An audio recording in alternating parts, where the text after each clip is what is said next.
We've got a friend today. Her name is Lacey, and she was recently adopted. There she is sniffing the microphone. This is March Majestic, or no, this is Melody in F, sorry.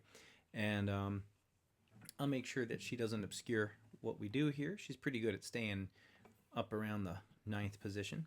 So let's play it.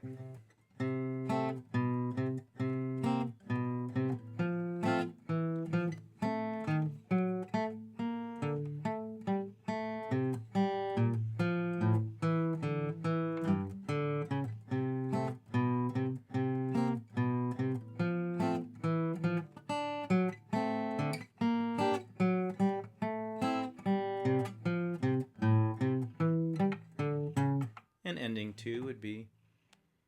I've got some interesting fingerings here. This is the Mel Bay Grade 2 modern system, and we are on page 11. And I have had to just adjust this song a little bit. So if you're interested in my fingerings, I'll show you where they are. I try to do things in a way, as we get older and possible hand issues come up, ways that still sound good, make a lot of sense, that might be a little easier. So if we'll please go to the last measure of line 1, I do like to finger this as an F7 triad,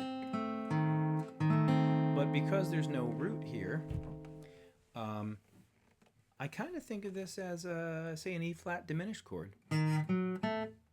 Right? So you'd make this little triad here, okay? So this is how I play the last measure. It feels right to me. So I'm making a D-shaped chord, if you will, on strings 4, 3, and 2, fret 1 and 2. Make a D-shaped chord on strings 4, 3, and 2. And we're going to subdivide that chord here by playing the A and C note, the E flat. Now what I like about this is you can use that E flat as an anchor finger to get that pinky over to the F sharp. Alright, which is the flat third. And there we have an A natural note. So I go. Well, I find that little moment of contact with the neck just helps me so much. And we still end up in a perfect position to execute the next measure, line 2, measure 1. Now this is another weird fingering thing I do. We're looking at, and again, it's my own hand issues, but as we age, you may find it helpful. So line 2, measure 2, if you will. We have. Now this is the fingering intended by Mr. Bay. It's an A with the second finger, a C with the third finger, okay, and an open G, and a first finger B flat. But what I do here to make the F note on string 4, we're looking at the first beat of line 2, measure 3. I use that pinky. Because if I use the third, I've got to do this. So that hurts. So I use the pinky on the F, then the E to the open D, E, G, D open, D flat, string 5, fret 4, back to our theme.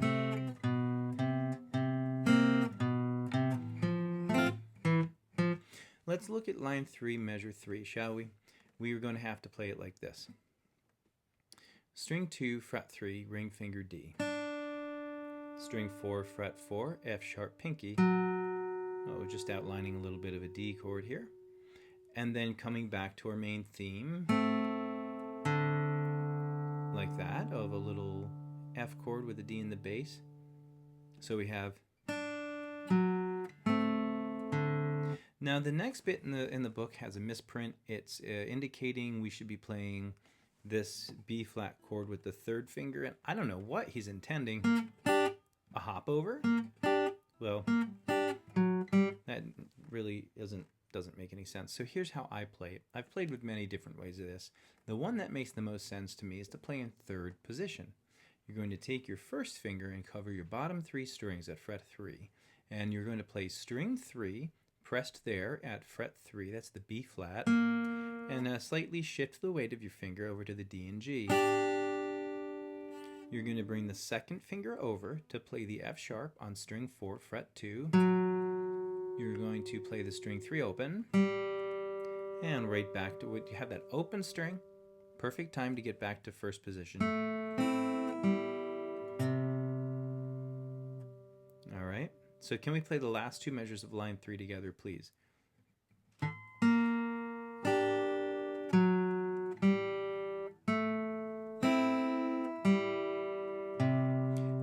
right, take note of the third finger, as it should be, playing the last beat of line 3. Now at this point, don't try to do the hop in time. That's messy. No reason for that. Hold that third finger there. Bring the pinky in to play the F note of the last line, beat 1. Keep that third finger. See, it's already there. So efficiency, open. Then, oh, we just arpeggiated a C chord, didn't we? So if you look at the first ending of the song, the fourth note of the first ending, the fifth note of the first ending, and the sixth note of the first ending. What a nice C major arpeggio. I am doing a fair amount of down picking. We don't have any picking instructions, so I encourage you to pick in a way that's clean and consistent. Let's go through it slowly and we'll be done. So we have a C note, which is an alternate bass note for the F dyad, A and C. Middle finger comes over to B, roll up to C. Get that pinky ready, get that third string, fret 3, and that first string, second string, fret 1. Welcome to C7 temporarily. B, C, F. If you've done your page 11 accompaniment styles in F, you're good. And then we're going to come back here for some passing tones. E, F. Now we get into this E flat diminished chord.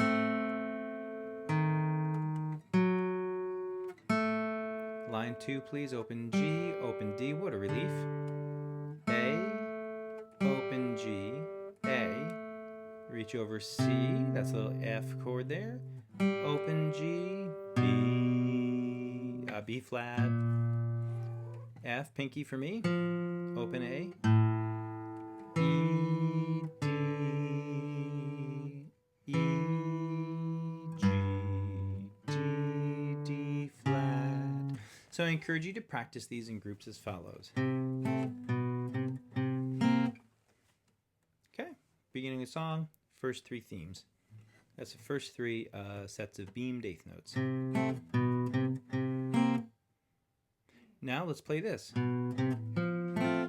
That's our next idea. So we're in measure 2, starting on beat 2. And let's play a measure 3, starting on beat 2. You're going to have to treat that as one phrase, right? Line 1, measure 3, second half. So, line 2, here's your phrase. Measure 2, line 2. Measure 2, line 3.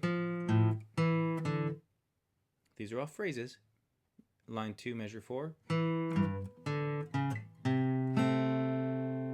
That's where I take that phrase, line 2, measure 4, and into the first beat and a half of measure 5. Break these up the same way.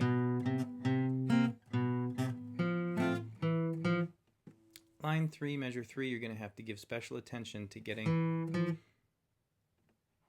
from the F to the D.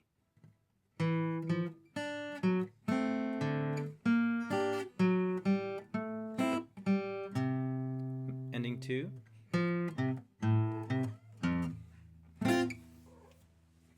So that is how to play melody in F. I quite enjoy this song. One thing I'll say about the dynamics here is that it's okay to play it pretty staccato. And if you'll notice, every beat is, every note's an eighth note. So you don't have to hold these notes out. I just wouldn't make it totally choppy. So you're going to practice playing the note only for its intended amount of time. But sometimes, like this one, the first bit, the first 2 beats we have there, or the first beat, doesn't hurt the harmony by having by holding down that third finger while you play the AC. So you'll also notice I use right hand dampening quite a bit because these open strings can get out of control, can't they? When you're just trying to play open strings and they're ringing into each other and the next beat's so terrible. So